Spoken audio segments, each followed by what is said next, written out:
அனைத்து நண்பர்களுக்கும் வணக்கம். நம்ம இந்த வீடியோல ரீபவுண்ட் ருக்கிங்கிற கொரியன் டிராமாவோட கண்டினியூவா தான் பார்க்க போறோம். போன வீடியோல சேர்மன் இறந்து போகும் அதுக்கான காரணம் ஜே தான் தெரியும். இதுக்கப்புறம் காங் அவங்க அம்மா ரெண்டு பேருமே சவுத் கொரியால இருந்த ஆபத்துன்னு ஹீரோ எப்படியாவது அவங்களை அமெரிக்கா அனுப்பலாம் ட்ரை பண்ணா. காங் வேணும்னே ஹீரோட வீட்டுக்கு பக்கத்துல லீஸுக்கு வர. அதுக்கப்புறம் என்ன நடக்குதுன்னு இந்த வீடியோல பார்ப்போம். இப்ப காங் ஹீரோட வீட்டுக்கு பக்கத்துல இருக்கவும் பாட்டிமாவோட ஃப்ரெண்ட்லியா அம்மாவும் பொண்ணும் பழக ஆரம்பிக்கிறாங்க. ஆனா இது ஹீரோவுக்கு சுத்தமா பிடிக்கல. ஏன்னா சேர்மனுக்கோட மகளை மனைவியை பத்தி நல்லாவே தெரியும். இவங்க ரெண்டு பேரும் இப்படி சாதாரணமா ஃப்ரெண்ட்லியா பழகுற ஆளில ஏதோ ஒன்னு காரியத்துக்காக தான் இப்படி பழகுறாங்கன்னு தெரியும். முடிஞ்ச வரைக்கும் அவங்களை அவாய்ட் பண்ணவும் அவர் வீட்டுல இருந்து அனுப்பவும் ட்ரை பண்றாரு. ஆனா ஹீரோவுக்கு எதிராக அவங்க பாட்டிமாவே அவங்க ரெண்டு பேருக்கு சப்போர்ட் பண்ணவும் ஹீரோவால பாட்டிமா எதிர்த்து பேச முடியல. இப்ப கம்பெனிக்கு தான் கிளம்பவும் ஹீரோ காருக்கு பக்கத்திலேயே காங்க இருக்காங்க. என் கார் கிட்ட நீ என்ன பண்றன்னு கேட்டா என்கிட்ட இப்ப எந்த கார் இல்ல, என்னையும் கம்பெனில டிராப் பண்ண முடியுமான்னு கேட்டா ஹீரோ வண்டியில ஏத்த முடியாதுன்னு சொல்றாரு. ஏன்னா இந்த காங்க பத்தி நல்லாவே தெரியுமே. வண்டிக்குள்ள ஏற விட்டா கண்டிப்பா எதுவும் பக் செட் பண்ணி தன்னை ஃபாலோ பண்ணுவாங்க, இல்ல தான் பேசுறது கேட்பாங்கன்னு ஹீரோ டவுட் ஆகும். என் வண்டியில உன்னை ஏத்த மாட்டேன், அதோட இதுக்கப்புறம் இந்த வீட்லயே நீ இருக்கக்கூடாது, சீக்கிரமா காலி பண்ணான்னு சொல்ல காங்க இந்த வீட்டுக்கு நீ ஓனர் இல்ல, நாங்க லீஸுக்கு வந்திருக்கோம்னு சொல்ல இதுக்கு முன்னாடி நான் ஓனர் இல்லாம இருக்கலாம், ஆனா இதுக்கப்புறம் நான் தான் ஓனர், இந்த வீட்டை நான் வாங்கிட்டதா சொல்லிட்டு 2 வாரத்துல வீட்டை காலி பண்ணணும்னு சொல்லிட்டு ஹீரோ அங்க இருந்து கிளம்பிடுவாரு. அதனால காங் பஸ் பிடிச்சு தான் ஆபீஸ்க்கு வரவும் லேட்டா வந்திருப்பாங்க. வந்து பார்த்தா மேனேஜர் சாங் ரெண்டு பேரும் யாரோ ஒரு ஆள்கிட்ட பேசிட்டு இருக்கவன். காங் அது யாருன்னு பார்த்தா அது ஹீரோ தான். காங்க பார்த்து இதான் ஆபீஸ்க்கு வர டைமா, கரெக்டான டைமுக்கு வர முடியாதான்னு சொல்லி திட்டுறாரு. காங் கோவப்பட்டு சண்டை போட போறாங்க. ஆனா மேனேஜர் சாங் ரெண்டு பேருமே அமைதியா இருக்க சொல்லி சிக்னல் கொடுக்க காங்க அமைதி ஆயிடுவாங்க. தான் லேட்டா வந்துட்டு வேலையை பார்க்க போறதா சொல்ல அப்ப ஹீரோவும் நீ எந்த டிபார்ட்மெண்ட்ல வேலை பார்க்கறியோ அந்த டிபார்ட்மெண்ட் என்னோட கண்ட்ரோல்ல தான் இருக்கு, நான் சொல்றது மட்டும் தான் இனிமேல் உனக்கு வேலைன்னு சொல்லிட்டு வேணும்னே காங்குக்கு கஷ்டமான வேலையை கொடுக்குறாரு. காங்குக்கு மட்டும் இல்ல மேனேஜர் சாங் இவங்க 3 பேருக்குமே இதுவரையும் ஒரு ஆபீஸ் ரூம்ல ஆபீசர் மாதிரி வேலை பார்த்த எல்லாருமே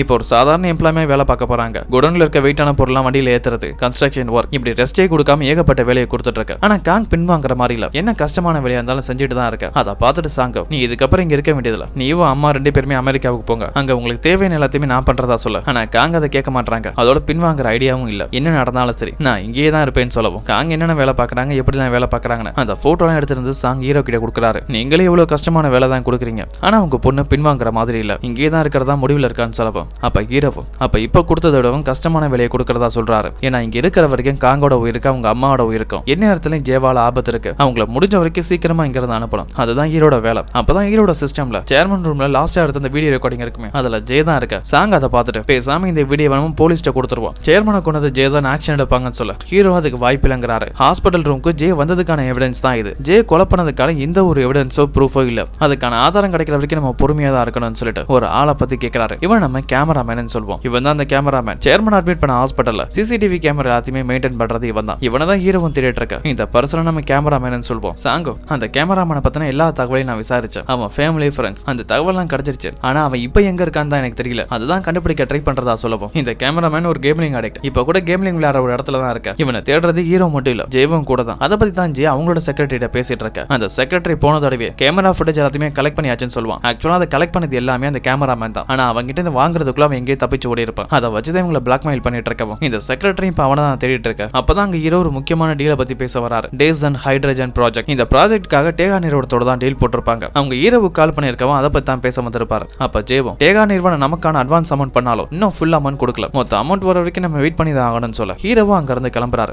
வெளியில வந்த உடனே முதல் வெளியே சாங்க தான் கான்டாக்ட் பண்றாரு. ஏன்னா ஹீரோ உள்ள என்டர் ஆகும் போதே சாங்கோட கையில இந்த கேமராமேனோட ப்ரொஃபைல் இருந்ததையும் அதை ஹீரோ கிட்ட இருந்து மறைக்கவும் ட்ரை பண்ணி இருப்பாங்க. ஆனா ஹீரோ அந்த கேமராமேனோட போட்டோவை பார்க்க அதனாலதான் சாங்க கான்டாக்ட் பண்ணி நம்ம சீக்கிரமா அந்த கேமராமேனை கண்டுபிடிச்சாகணும், ஏன்னா அவனை தேடுறது நம்ம மாட்டியில ஜேவுன்னு கூட சொல்ல. அப்பதான் சாங்கம் அந்த கேமராமேன் இருக்கிறத கண்டுபிடிச்சாச்சுன்னு அவன் அதிகமா கேம்லிங் விளையாடுற இடத்தோட பேரை சொல்ல ஹீரோவா அந்த இடத்துக்கு வராரு. அந்த கேமராமேனுக்கு கண்டினியூஸா கால் வந்துட்டு இருக்கு, அவன் இக்னோரும் பண்ணிட்டு இருக்கான். அதோட அந்த கான்டாக்டர் மணி பேகன் இருக்கவும் ஹீரோவுக்கு டவுட் வருது. அந்த கேமராமேன் கேம் விளையாண்டு கூடவே நூடுல்ஸ் சாப்பிட்டு இருப்பான். அப்ப ஹீரோ தவறுதலா அந்த நூடுல்ஸை கீழே தள்ளுற மாதிரியே அந்த நூடுல்ஸ் அவன் மேல கொட்டி டைவர்ட் பண்ணவும் அவன் பார்க்காத நேரத்துல போன் எடுத்துருவாரு. உங்க ட்ரெஸ் அலக்க அடிச்சுன்னு சொல்லிட்டு கை நிறைய பணத்தையும் கொடுத்துட்டு அந்த இடத்துல இருந்து வெளியில வந்துருவாரு. அப்பவும் கண்டினியூஸா கால் வந்துட்டே இருக்க அவன் மொபைல அன்லாக் பண்ணும். ஹீரோ கிட்ட ஏற்கனவே அந்த கேமராமேனோட ப்ரொஃபைல் இருக்கும். அதை பார்த்துட்டு அவன் டேட் ஆஃப் பர்த் இல்ல கால் நம்பரை வச்சு எதுவும் பாஸ்வேர்டா இருக்க வாய்ப்பு இருக்கான்னு சொல்லி செக் பண்ணி பாக்குறாரு. ஆனா ஓபன் ஆக மாட்டேது. என்ன பண்றதுன்னு தெரியாம இருக்க. அப்பதான் மறுபடியும் கால் வருது, அதுவும் மணி பேக்குங்கிற அந்த நம்பர்ல இருந்து. இது கண்டிப்பா இவன் பிளாக்மெயில் பண்ற யாரோட நம்பரை தான் இருக்கும்னு சொல்லிட்டு மொபைல அன்லாக் பண்ண முடியல. சரி, ஆனா கால் வரும்போது ரிப்பீட் மெசேஜ் நம்மளால அனுப்ப முடியும். அதை யோசிச்சுட்டு அந்த கால் வரும்போது அதுக்கு ஒரு ரிப்பீட் மெசேஜ் அனுப்புறாரு. நான் சொல்ற இடத்துக்கு நிறைய பணத்தோட ஒரு இடத்துக்கு வான்னு சொல்லி மெசேஜ் அனுப்பவும் ஹீரோ அந்த லொகேஷனுக்கு தான் போறாரு. இப்ப ஜேவை தான் காட்டுறாங்க. ஜே கிட்ட அந்த செக்ரட்டரி மீட் பண்ண வராரு. அந்த கேமராமேன் இருக்க இடம் தெரிஞ்சிருச்சு. அவன் கேட்ட பணத்தையும் அரேஞ்ச் பண்ணியாச்சு, சீக்கிரமா அந்த ஃபுட்டேஜ் அதையும் கலெக்ட் பண்ணிடுவான்னு சொல்ல இந்த ஜே டேகா நிறுவனத்தில் இருக்க ஆளுங்களையும் ஃபாலோ பண்ண சொல்லியிருப்பாங்க. அவங்கள ஃபாலோ பண்ணது மூலமா அவங்களும் யாரோ ஒரு ஆளை தேடிட்டு இருக்கதா தெரிய வர. ஒருவேளை அந்த கேமராமேன் தான் அவங்களும் தேடுறாங்களான்னு சொல்லி ஜேவுக்கு சந்தேகம் வருது. அதோட அவங்க அப்பாவோட ரூம்ல சீக்கிரட்டா கேமரா இருந்திருக்குமே, அதை வச்சது சியாங்கோட ஒய்ஃபோட வேலையா இருக்குமான்னு சந்தேகம் வர. இப்ப ஹீரோவை தான் காட்டுறாங்க. அவர் வர சொன்ன இடத்துல அவர் வெயிட் பண்ணிட்டு இருக்காரு. அங்க தான் பொண்ணு முனையில அவர் ஆளுங்க யார் வருவாங்கன்னு வெயிட் பண்ணிட்டு இருந்தா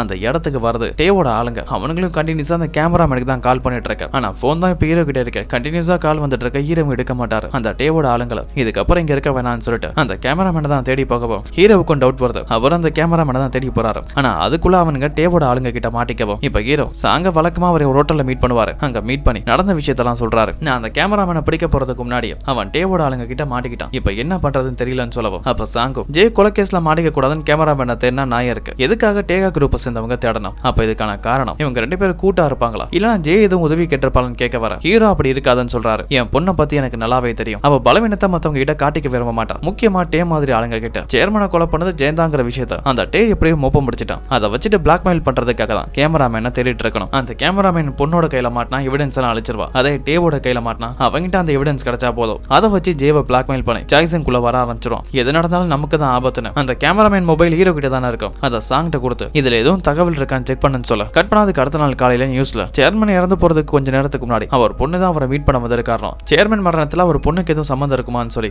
நியூஸ் பேப்பர்ல ஆர்டிகலா வந்திருக்கு. அதை ஜேவும் பார்த்துட்டு இது யாரோட வேலையா இருக்குன்னு யோசிக்கிறாங்க. இந்த ஆர்டிகலை ஜே மட்டும் இல்ல சியாங் காங் கூட பாப்பாங்க. அப்பா இறந்து போற அன்னைக்கு ஜே அங்க போயிருக்கான்னு ப்ரூஃப் ஆயிடுச்சு. ஆனா இதை வச்சு மட்டும் ஜே தான் கொலைகாரின்னு கன்ஃபார்ம் பண்ண முடியாது. நம்மள தவிர ஜேவுக்கு எதிராக வேலை பார்த்துட்டு இருக்காங்க. அது யாரா இருக்குன்னு சொல்லி பேசிட்டு இருக்கும் போது அப்ப ஜேவோட வாய்ஸ் கேக்குது. அவங்க சியாங்க மீட் பண்றதுக்காக தான் இங்க வந்திருப்பாங்க. ஜேவோட வாய்ஸ் கேட்டோடனே காங்க ஒளிஞ்சுக்க இங்க எதுக்காக வந்திருப்பாங்கன்னா இவங்க போட்டோஸ் தான் லீக் ஆயிருக்கும்ல, ஒரு ஆர்டிகல் கூட வந்திருக்குமே, அந்த விஷயத்துல அவங்க தம்பி மேலதான் சந்தேகம். அதை பத்தி விசாரிக்கிறதுக்காக தான் இங்க வந்திருக்கவும் எனக்கு ஒரு டவுட், அது கேட்க தான் வந்தேன். நீயும் காங்கி எனக்கு ஏதாவது வேலை பாக்குறீங்களான்னு கேட்க சியாங் அப்படிலாம் எதுவும் இல்லைன்னு சொல்லவும் காங்க இங்க தானே அந்த சீட்டுக்கு பின்னாடி ஒளிஞ்சிருக்கான்னு சொல்ல சியாங் திருப்பி காட்டினா அங்க காங்க இல்ல டேபிள் கடையில ஒளிஞ்சிருப்பாங்க. அப்படி இருந்து ஜேவுக்கு சந்தேகம் இருக்கு. சியாங்க பக்கத்துல வரவும் அப்பதான் ஒரு முக்கியமான கால் வருது. அது வந்த உடனே அங்க இருந்து கிளம்ப அந்த இடத்துல ஹீரோவும் ஜேவை மீட் பண்ணி ஒரு முக்கியமான விஷயம் பேச வர நம்ம அப்புறம் பேசுவோம்னு சொல்லிட்டு ஹீரோ இக்னோர் பண்ணிட்டு அங்க இருந்து போயிடுவாங்க. ஹீரோவும் என்ன இக்னோர் பண்ணிட்டு போறான்னு என்ன விஷயமா இருக்குன்னு யோசிக்க அப்பதான் சியாங்கோட ரூம்ல இருந்து காங் வெளியில வரவும் என் அக்கா உன்னையே கண்டுக்காம போறான்னு அதுக்கு என்ன காரணம் தெரியுமா? ஒரு முக்கியமான ஆர்டிகல் தான் சொல்லவும் ஹீரோ என்ன ஆர்டிகல்னு கேட்கிறாரு. அந்த ஆர்டிகலை பத்தி கண்டிப்பா உனக்கு தெரிஞ்சிருக்கு, தெரியாத மாதிரி நடிக்காத. என் அப்பா சாகும்போது ஜே அங்கதான் இருந்திருக்கா,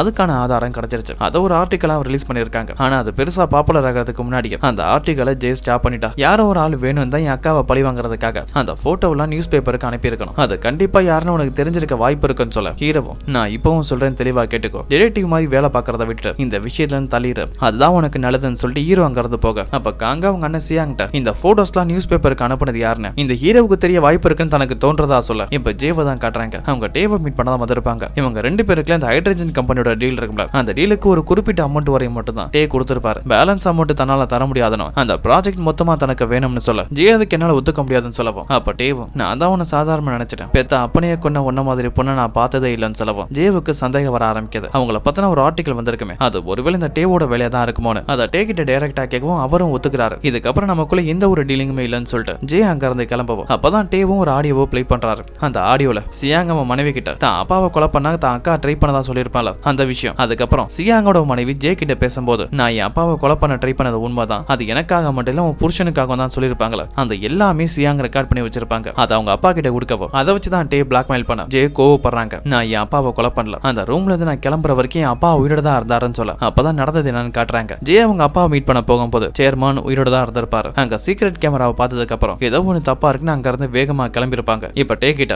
நான் என் அப்பாவை கொல்லல, ஆனா அவர் இறந்திருக்காரு, அது எப்படி? அப்ப நீ தான் என் அப்பாவை கொண்டு இருக்க, அந்த பழி ஏன் மேல போட பாக்குறேன்னு சொல்லவும் அப்ப டேவ் உன் அப்பாவை நீ கொன்னது மட்டும் இல்லாம ஏன் மேலேயே பழிய போறியான்னு சொல்லிட்டு அந்த இடத்துக்கு கேமராமேனை கூட்டிட்டு வராரு. இந்த கேமராமேன் ஜே கிட்ட மட்டும் இல்ல அந்த சிசிடிவியோட ஃபுட்டேஜ் தரதா சொல்லி டே கிட்டையும் பணம் வாங்கியிருப்பான். இப்படி 2 பேர்ட்டையும் பணம் வாங்க ட்ரை பண்ணதால டேவோட ஆளுங்க அதே இடத்துல அவன் கழுத்தை திருவி கொண்டுருவாங்க. அதை பார்த்த ஜே பயந்து போகவும் இந்த டே கிட்ட நல்லா மாட்டிக்கிட்டோன்னு சொல்லி பயந்து போய் அங்க இருந்து கிளம்பிடுவாங்க. இப்ப ஜே நல்லா பிரச்சனைல மாட்டிக்கிட்டாங்க. இவங்களை காப்பாத்த ஒரே ஆளால தான் முடியும்னு சொல்லிட்டு ஹீரோவை கான்டாக்ட் பண்ணி அவங்க அப்பாவுக்கான கடைசி காரியம்ல எந்த சர்ச்சில் பண்ணாங்களோ அங்கே ஹீரோவை வர சொல்றாங்க. ஹீரோவோ இந்த நேரத்துல என்ன கூப்பிட்டுருக்கீங்கன்னா கண்டிப்பா ஏதோ ஒரு பிரச்சனை, என்கிட்ட எதுவும் மறைக்கிறீங்களா இல்ல மத்தவங்க சொல்ற மாதிரி உங்க அப்பாவை கொண்டது நீங்களான்னு கேட்கவும் அந்த வார்த்தையை கேட்ட உடனே ஜே கோவப்பட்டு ஹீரோவை அடிக்கிறதுக்காக கையை நீட்டிடுவாங்க. அதோட ஹீரோ கிட்ட நான் எதுக்காக என் அப்பாவை கொல்லணும், சாய்ஸாங் என்கிட்ட இருக்கு, எனக்கு தேவையான எல்லாமே என்கிட்ட இருக்கு, அப்ப எதுக்காக நான் என் அப்பாவை கொல்லணும், அதால எனக்கு என்ன லாபம், நான் கொலையே பண்ணலனா கூட இன்னும் கொஞ்ச நாள் என் அப்பா இறந்துதான் போக போறாரு, அவரை கொலை பண்ணி நான் ஏன் மாட்டிக்க போறேன்னு சொல்லவும் அதை கேட்ட ஹீரோவும் வருத்தத்தோட உங்க அப்பா இறந்து போக போறாருன்னு சொன்னீங்களே, அவர் திரும்பி குணமாகிறது உங்களுக்கு கொஞ்சம் கூட வருத்தம் இல்லையான்னு கேட்க எனக்கு அதை பத்தி வருத்தமே இல்ல, என் அப்பா ஒரு சுயநலவாதி, அவர் இருந்தாலும் இல்லனாலும் எனக்கு கவலை இல்லைன்னு சொல்லவும் அதெல்லாம் கேட்கிற ஹீரோ அதாவது அவருக்குள்ள இருக்க சேர்மன் வருத்தப்படுறாரு, ஆனா அதை வெளியில காட்டிக்கல. அதோட ஜேவோ என் அப்பா இறந்து போன விஷயத்துல எல்லாருமே என்ன சந்தேகப்படுறாங்க, ஆனா நான் என் அப்பாவை எதுவும் பண்ணல, எனக்கு என்னமோ அந்த டீம் மேலதான் சந்தேகமா இருக்கு, அவன் தான் என் அப்பாவை ஆகாவை கொண்டு இருக்கணும். இப்ப அந்த பழி ஏமேல போட ட்ரை பண்றான்னு சொல்ல அதை கேட்ட உடனே ஹீரோவும் நீங்க சொல்றது உண்மையா இருந்தா இப்பவே நம்ம போலீஸை கான்டாக்ட் பண்ணலாம்னு சொல்ல ஜெய் ஹீரோவை தடுக்கிறாங்க. அவசரப்பட்டு நீ யாருக்கும் கால் பண்ணாத, அப்படி கால் பண்ணா நான் மாட்டிக்க தான் வாய்ப்பு இருக்கு. இதால சாய்ஸ் உங்களோட பேர் தான் கெட்டு போகும். அதோட டே தான் என் அப்பாவை கொலை பண்ணாங்கிறதுக்கு எந்த ஒரு ஆதாரமே என்கிட்ட இல்லைன்னு சொல்லவும் அதுக்கு ஹீரோவும் நீங்க சொல்றது உண்மையா இருந்தா ஆதாரம் இல்லைன்னா சரி, அந்த ஆதாரத்தை நான் உருவாக்குறேன். இந்த பிரச்சனை முடிகிற வரைக்கும் நான் உங்க கூட இருப்பேன்னு சொல்லவும் அதுக்கு அடுத்த நாள் சாய்சன் கம்பெனிக்கு டே வராரு. அவர் கூட ஒரு பொண்ணு வர அதை காங்கம் கவனிக்க இவங்க ரெண்டு பேரும் இப்ப எதுக்காக இங்க ஒன்னா வரணும்னு சொல்லி சந்தேகம் வருது. டே வந்த விஷயம் தெரியவும் ஜேவும் வேகமா கம்பெனிக்கு வந்து பார்த்தா அங்க சேர்மன் சேர்ல டே உட்கார்ந்து இருக்காரு. அந்த டேசான் ஹைட்ரஜன் ப்ராஜெக்ட பத்தி பேசுறதுக்காக தான் இங்க வந்திருப்பாரு. அப்ப ஜேவும் அந்த டீலுக்காக நீங்க எனக்கு இன்னும் சில கோடிகள் தர வேண்டியது இருக்கு, அதுக்குள்ள எப்படி நான் சைன் போடுவேன்னு கேட்டா அப்ப டேவும் இன்னைக்கு போர்ட் மீட்டிங் நடக்க போதுன்னு கேள்விப்பட்டேன். என்கிட்ட ஒரு முக்கியமான ஆடியோ ரெக்கார்டிங் இருக்கு, அது அந்த போர்ட் மீட்டிங்ல பிளே பண்ணிட்டோமான அந்த ஆடியோ ரெக்கார்டிங் வச்சு பிளாக்மெயில் பண்ணி நான் உனக்கு எந்த ஒரு பணமும் இதுக்கப்புறம் தர வேண்டியதில்லை, நீ அந்த டீல் ஃபுல்லா என்கிட்ட கொடுத்துட்ட, அதுக்கான சைன் மட்டும் போட வேண்டியதான் உன்னோட வேலை. அதோட போர்ட் மீட்டிங்ல இன்னைக்கு ஒரு முக்கியமான விஷயம் பேச வேண்டியது இருக்கு. டே அங்கிருந்து கிளம்பவும் ஜெய் போர்ட் மீட்டிங்க்கு வரல. டே அவர் பொண்ணு ரெண்டு பேருமே இதுக்கப்புறம் என் அப்பாவோட டேகா நிறுவனமும் இந்த சாய்சங் நிறுவனமும் ஒன்னா சேர்ந்து வேலை பார்க்க போறதா சொல்ல அங்க இருக்கிற சில ஷேர் ஹோல்டர்ஸ் போர்ட் டைரக்டர்ஸ்க்கு அதுல விருப்பம் இல்ல. அதுல ஒருத்தங்க நீங்க சொல்ற விஷயத்தை பத்தி சேர்மனா இருக்கிற ஜேக்கு தெரியுமான்னு கேட்டா அப்ப டேவோட போனோம் ரெண்டு கம்பெனியும் ஒன்னா சேர்ந்து வேலை பார்க்கறத பத்தி நாங்க பேச்சுவார்த்தை நடத்திட்டு இருக்கோம், சீக்கிரமாவே அதுக்காக ஒரு நல்ல முடிவு வரும்னு சொல்லிட்டு இன்னைக்கு லஞ்சுக்கு அவங்க எல்லாருமே இன்வைட் பண்றாங்க. ஏன்னா இவங்களையும் பேசி எப்படியா தான் பக்கம் இழுத்துக்கணும் தான். இன்னொரு பக்கம் ஜெய் குழப்பத்துல இருக்காங்க, ஏன்னா அவங்க தான் டேக்கிட்ட நல்லா மாட்டிக்கிட்டாங்களே, அடுத்து என்ன பண்றதுன்னு தெரியல. அப்ப ஹீரோவும் டே சொல்ற எல்லா கண்டிஷனுக்கும் நம்மளால ஒத்துக்க முடியாது, ஏன்னா நீங்க சேர்மன் ஆகி இப்ப கொஞ்ச நாள் தான் ஆகுது. ஒருவேளை டேகா நிறுவனத்தோட நீங்க கொலாபரேஷன் பண்ணா அதுல ஷேர் ஹோல்டர்ஸ்க்கு பாதி பேருக்கு விருப்பம் இருக்காது, நீங்க எடுத்த முடிவு தப்பா இருக்குன்னு கூட சொல்லுவாங்க, உங்க லீடர்ஷிப் மேல யாருக்குமே நம்பிக்கை இருக்காது, அதை தடுத்தே ஆகணும்னு சொல்ல இப்படி எனக்கு அட்வைஸ் பண்றதுக்கு பதிலா உங்ககிட்ட எதுவும் பிளான் இருந்தா சோ அதுக்கான பிளான் என்கிட்ட இருக்கு, இந்த விஷயத்தை என்கிட்ட விடுங்கன்னு சொல்ல இந்த விஷயத்தை நீ பாத்துக்குவ சரி, ஆனா அதுக்கு முதல்ல உன்னை டே நம்பணுமே, அவர் நம்புவாரான்னு கேட்க தெரியல, ஆனா நான் முயற்சி பண்ணி பாக்குறேன், அப்படி ஒருவேளை தோத்து போனா கூட என்னோட அந்த பிரச்சனை முடிஞ்சிடுச்சு, உங்களுக்கு எந்த ஒரு பிரச்சனையும் வரப்போறது இல்லைன்னு சொல்ல ஜெயவா அதுக்கான அனுமதியை தராங்க. நீ என்ன வேணாலும் பண்ணு, இந்த பிரச்சனையில இருந்து என்ன காப்பாத்தி வெளியில கொண்டு வா, அப்படி கொண்டு வந்தா நீ நினைச்சதை விடவும் அதிகமாவே உனக்கு கிடைக்கும்னு சொல்ல இப்ப சியாங்கையும் காங்கையும் தான் காட்டுறாங்க. ஹைட்ரஜன் கம்பெனி டீலை பத்தி அவங்களுக்கும் தெரிய வருவோம். அந்த ஹைட்ரஜன் கம்பெனியால பல கோடி ரூபாய் லாபம் வர வாய்ப்பு இருக்கு. அப்படிப்பட்ட டீல் எதுக்காக தான் அக்கா டேகா நிறுவனத்தை கொடுக்கணும்னு சொல்லி காங்குக்கு சந்தேகம் வர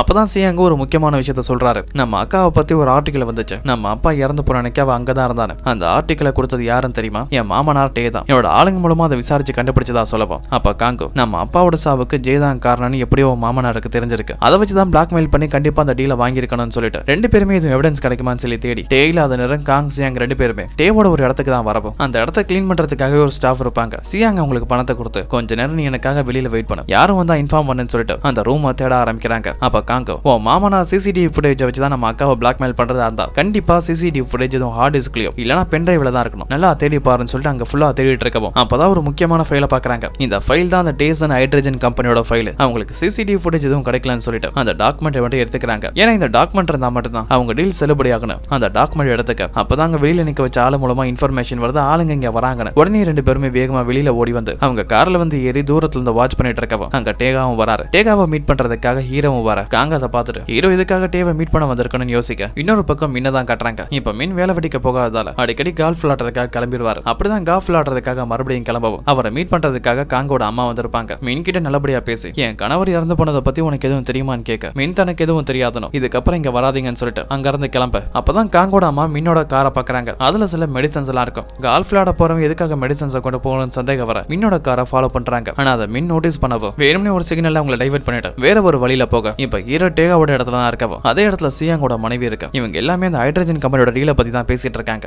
அப்ப ஹீரோவும் சேர்மன் சாவுக்கு அவரோட பொண்ணு தான் காரணம்னு சொல்லி கம்பெனி ஃபுல்லா ஒரு வதந்தி பரவிட்டு இருக்கு. அதை பத்தி உங்களுக்கு எதுவும் தெரியுமான்னு கேட்க டேவும் இவன் இங்க டீல் பேச வரல, போட்டு வாங்க தான் வந்திருக்கான்னு தெரியவும் அவரோட ஆளுக்கு சிக்னல் கொடுக்க அவன் டேபிள் ஹீரோ பிடிச்சு கையை நல்லா பிடிச்சுக்கவும் ஹீரோவும் நான் எதுக்காக இங்க வந்து உண்மையை சொல்லிடுறேன், சேர்மனை கொலை பண்ணது ஜெயில நீ தான் சொன்னா, அதுக்கான ஆதாரத்தை கலெக்ட் பண்ண தான் இங்க அனுப்புனாங்க, ஆனா அவ வார்த்தையில எனக்கு துளி கூட நம்பிக்கை இல்ல, அப்ப எதுக்காக இங்க வந்து தெரியுமான்னு சொல்லிட்டு அங்க இருக்க டீக்க போச்சு அந்த டேவோட செக்ரட்டரி அடிச்சு அவன் எப்படி ஹீரோவை பிடிச்சிக்கிட்டானோ அதே மாதிரி அவனை பிடிச்சிக்கிட்டு நான் இங்க எதுக்காக வந்தேன்னு கேட்டியா, இதுக்காக தான் சொல்ற அவரோட காலை காட்டுறாரு. ஹீரோட கால தான் அடிப்பட்டதால காயம் இருக்குமே, அந்த தழும்ப காட்டி இதுக்கான காரணம் யாருன்னு தெரியுமா, அந்த ஜெய், அவளாலதான் என் வாழ்க்கையே போச்சு, என் எதிர்காலம் போச்சு, அவளை பழி வாங்குறதுக்காக தான் நான் சாய்ஸ் அங்க வந்தேன், அதுக்காக தான் உன்னை தேடி வந்ததா சொல்லவும் ஹீரோட பேச்சை இப்பதான் டே நம்பவும் அந்த ஜெய்வை பழி வாங்குறதுக்காக தான் அவ கூட இருக்கணும், அவளை எப்படி பழி வாங்க போறேன்னு கேட்க முதல்ல அவன் நம்பிக்கையை சம்பாதிப்பேன், அவளை முன்னேற்றுவேன், அதுக்கப்புறம் அவளை மேல இருந்து கீழே தள்ளி விடுவேன், அதுக்கு உன்னோட உதவி எனக்கு தேவைப்படுது, அந்த டேசான் ஹைட்ரஜன் ப்ராஜெக்டோட மொத்த பொறுப்பு எனக்கு வேணும்னு கேட்க அந்த டீலை முடிச்சுட்டு ஹீரோ அங்க இருந்து கிளம்போது கூடவே சியாங்கோட மனைவியும் பேசிட்டு வருவாங்க. என் அப்பா கிட்ட பேசி அப்படி நல்லபடியா டீலை முடிச்சிட்டேன்னு சொல்லிட்டு அவங்க பேசிட்டு வரும்போது தவறுதலா படிக்கட்டு இருந்த ஸ்லீப் ஆகவும் இந்த ஹில்ஸை போட்டு படிக்கட்டில் நடக்கவே முடியாது, இப்படிதான் அடிக்கடி தடிக்க அடிபடுறதா சொல்லவும் அதை பார்த்த ஹீரோவுக்கு ஏதோ ஒன்று தப்பா தப்பா தோணுது. அதனால சேர்மன் அட்மிட் பண்ண ஹாஸ்பிட்டலுக்கு தான் வராரு. அங்க சேர்மனை கண்காணிக்கிறதுக்காகவே ஒரு நர்ஸுக்கு பணம் கொடுத்து வச்சிருப்பார்ல, அந்த நர்ஸை வந்து மீட் பண்ணி சேர்மன் இறந்து போற அன்னைக்கு என்ன நடந்துச்சுன்னு தெளிவா சொல்லுன்னு சொல்ல, நான் சேர்மன் ரூம்ல யாரும் போறதை கவனிக்கல, ஆனா அந்த ரூம்ல இருந்து வெளியில வரும்போது கவனிச்சேன். அவர் பொண்ணு ஜெயதா வந்ததா சொல்லவும் ஹீரோவும் கொஞ்சம் நல்லா யோசிச்சு பாரு, அங்க வேற ஏதாவது முக்கியமான விஷயம் இல்ல வித்தியாசமான விஷயத்த நோட் பண்ணியான்னு கேட்க, அந்த நர்ஸும் சேர்மன் ரூம்ல இருந்து ஜே வரும்போது அவங்க லிப்ட்ல கீழே போல எமர்ஜென்சி எக்ஸிட் வழியா தான் போனாங்க. லிப்ட்ல எந்த ஒரு பிரச்சனையும் இல்ல, நல்லா தான் வேலை பார்க்குது. அப்ப எதுக்காக அந்த வழியில போனாங்கன்னு சந்தேகமா இருக்கிறதா சொல்ல, அப்பதான் ஹீரோவுக்கு எல்லா விஷயமும் புரிய ஆரம்பிக்குது. ஜே ஹாஸ்பிட்டலுக்கு வரும்போது மெயின் என்ட்ரன்ஸ் வழியா தான் வந்திருப்பாங்க. அப்ப அவங்க கீழே போறதுல எந்த ஒரு பிரச்சனையும் வந்திருக்காது. அவங்க லிப்ட்லயே போயிருக்கலாம், ஆனா படிக்கட்டு வழியா போனதா சொல்லவும் ஹீரோவா அங்க என்ன நடந்திருக்குன்னு கெஸ் பண்ண ஆரம்பிக்கிறாரு. அந்த இடத்துக்கு ஜே வந்துட்டு போனது உண்மைதான், ஆனா ஜே சேர்மனை கொல்லல. அங்க இருந்து போனதுக்கு அப்புறம் சரியான நேரத்துக்காக சியாங்கோட மனைவி காத்துட்டு இருக்கவும் ஜே சேர்மன் அட்மிட் பண்ண ரூம்ல இருந்து கிளம்பினதுக்கு அப்புறம் சியாங் அந்த ரூமுக்கு போயிருக்காங்க. அங்க இருக்கிற ஆக்சிஜன் பைப்பை கழட்டி விட ஜே எப்படிலாம் காஸ்டியூம் போடுவாங்களோ அதே மாதிரி காஸ்டியூம் தான் இவங்களும் போட்டிருப்பாங்க. அவங்க ட்ரெஸ்ஸிங் ஸ்டைல் எல்லாமே இந்த சியாங்க்கு நல்லாவே தெரியும். அதனாலதான் வேணும்னே அவங்கள மாட்டி விடுறதுக்காக அதே மாதிரி கெட்டப்ல வந்து தப்பிக்கிறதுக்காக கேமரால மாட்டிக்க கூடாதுன்னு சொல்லிட்டு அந்த எக்ஸிட் டோர் வழியா கிளம்பி இருப்பாங்க. அப்படி கிளம்பும் போது ஹீல்ஸ் தான் மாட்டி இருக்கவும் அவங்களுக்கு படிக்கட்டுல இருந்து ஸ்லீப் ஆயிருக்கும். இந்த எல்லா விஷயத்தையுமே கெஸ் பண்ணி பார்க்க சேர்மனோட மரணம், அதாவது சேர்மனுக்குள்ள இருக்க ஜூன் இறந்து போக முக்கிய காரணம் தான் மக இல்ல மருமக தான் தெரிய வரவும் அப்படியே கட் பண்ணா காங்கோட அம்மாவை தான் கட்டுறாங்க. அவங்க இப்ப எங்க இருக்காங்க அங்கதான் அவங்களை மீட் பண்றதுக்காக சியாங் வந்திருப்பான். அவங்க இருக்கிற வீடை பார்த்துட்டு இந்த வீடு ரொம்பவே சின்னதா இருக்கு, நான் உங்களுக்காக பெரிய வீடு பாக்குறேன், நீங்க அங்க போய் தங்குங்கன்னு கேட்டா அது காங்கோட அம்மாவும் நான் அங்க போய் தங்க நீ பணம் கொடுத்தா அதை வச்சு உங்க அக்கா எதுவும் பிரச்சனை பண்ணுவா, என்ன மறுபடியும் போலீஸ்ல மாட்டி விடுவான்னு சொல்ல, நான் அதுக்காக சொல்லல, இந்த வீட்டுல நீங்க அழுக இடம் இல்லைன்னு சொல்றான். ஏன்னா சின்ன வயசுல இருந்து ஜெய் இவங்க கிட்ட ஏதாவது ஒரு பிரச்சனை பண்ணிட்டு இருக்க, அவங்க ஏதாவது ஒரு இடத்துக்கு போய் அழுவ ஆரம்பிச்சிருவாங்க. அப்படி அழுகும் போதெல்லாம் சியாங்க நோட் பண்ணிருக்க, உங்களை என் அக்கா ரொம்பவே அள வச்சுட்டான்னு சொல்லவும் அது காங்கோட அம்மாவும் உன் அக்கா கூட சேர்ந்து நீ எனக்கு நிறைய தொல்லை கொடுத்துருக்க, நான் அழுகிறதுக்கு நீயும் ஒரு காரணம் தான் சொல்ல சியாங்க அதுக்காக இப்ப மன்னிப்பு கேட்கவும் அங்க காங்க வராங்க. அப்ப காங்கிட்ட அவங்க அம்மா உன் அக்காவை கொண்டது ஜெயதாங்கிறதுக்கு எதுவும் ஆதாரம் கிடைச்சான்னு கேட்க, அப்ப சியாங்க அவ மாமனாரை பத்தியும் அவ மாமனார் ஜேவை பிளாக்மெயில் பண்றத பத்தி சொல்ல வர, ஆனா டே வேணும்னே ஜூஸை ஊத்தி அதை சொல்ல விடாம தடுக்கிறாங்க. அப்ப காங்கோட அம்மாவும் ட்ரெஸ் எல்லாம் அழுக்க அடிச்சு நான் வேற எதை எடுத்துட்டு வரேன்னு சொல்லிட்டு போக காங்கோ சியாங்கிட்ட நம்ம அம்மா கிட்ட எதை பத்தியும் சொல்ல வேணாம், அதுக்கான சரியான நேரம் வரட்டும் சொல்ல, அப்ப சியாங் காங்கோட கையை பிடிச்சிட்டு திடீர்னு ஒரு இடத்துல போய் ஒளிஞ்சுக்கிறான். நீ எதுக்காக இப்படி பண்றேன்னு கேட்டா என் அக்காவுக்கு நீ இருக்கான தெரிஞ்சிடுச்சு, உன்னை கண்டுபிடிக்கிறதுக்காக ஜூன் அனுப்புறதா சொல்லவும் அப்பதான் காங்கோ ஜூன் ஒண்ணு இங்க வரல, அவன் இருக்க இடத்துல தான் நாங்க வந்திருக்கோம்னு சொல்லிட்டு அவங்க பக்கத்து வீட்டுல தான் ஜூன் இருக்கத சொல்லவும் அவன் கண்ணில் படாம சியாங் அங்க இருந்து கிளம்ப. இப்ப ஹீரோ வீட்டுக்குள்ள வந்து பார்த்தா பாட்டிமா கிட்ட சாண்ட்விச் பர்கர்னு நிறைய ஐட்டம் இருக்கும். அதெல்லாம் பார்த்துட்டு இதை உங்களுக்கு யார் வாங்கி கொடுத்தான்னு கேட்கவும் பக்கத்து வீட்டு வந்திருக்கால அந்த பொண்ணு காங் அவ தான் வாங்கி கொடுத்திருக்கான்னு சொல்ல ஹீரோவுக்கு சந்தேகம் வர உடனே தான் கார்கியை தான் பாக்குறாரு. கார்கியா அதே இடத்துல தான் இருக்கும். அப்பதான் காங் என்ன பண்ணன்னு காட்டுறாங்க. பாட்டிமாவுக்கு பாசமா சாப்பாடு வாங்குற மாதிரி சாப்பாடு வாங்கி கொடுத்துட்டு அங்க இருக்கிற ஹீரோட காரை தேடிட்டு போய் அவர் காரை செக் பண்ணிருப்பாங்க. அதுல எதுவும் டேட்டா இல்லனா அந்த டேஷ் கேமோட ஃபுட்டேஜ் எதுவும் கிடைக்குமா செக் பண்ணி பார்க்க அதுல எந்த ஒரு டீடைலும் கிடைக்கல. ஹீரோ காங் இப்படிதான் பண்ணுவாருன்னு சொல்லிட்டு எந்த ஒரு ப்ரூஃபையும் விட்டு வைக்கல. இப்ப ஹீரோ வெளியில குப்பை போட்டிருப்பாரு. காங்க அந்த குப்பையெல்லாம் செக் பண்ணி பாக்குறாங்க எதுவும் முக்கியமான டாக்குமெண்ட்ல பேப்பர் கிடைக்குமா, ஆனா எந்த ஒரு பேப்பரும் கிடைக்கல. அப்பதான் அவங்க அம்மாவும் வரவும் என்ன விட்டுட்டு எதுவும் தனியா பண்றியா,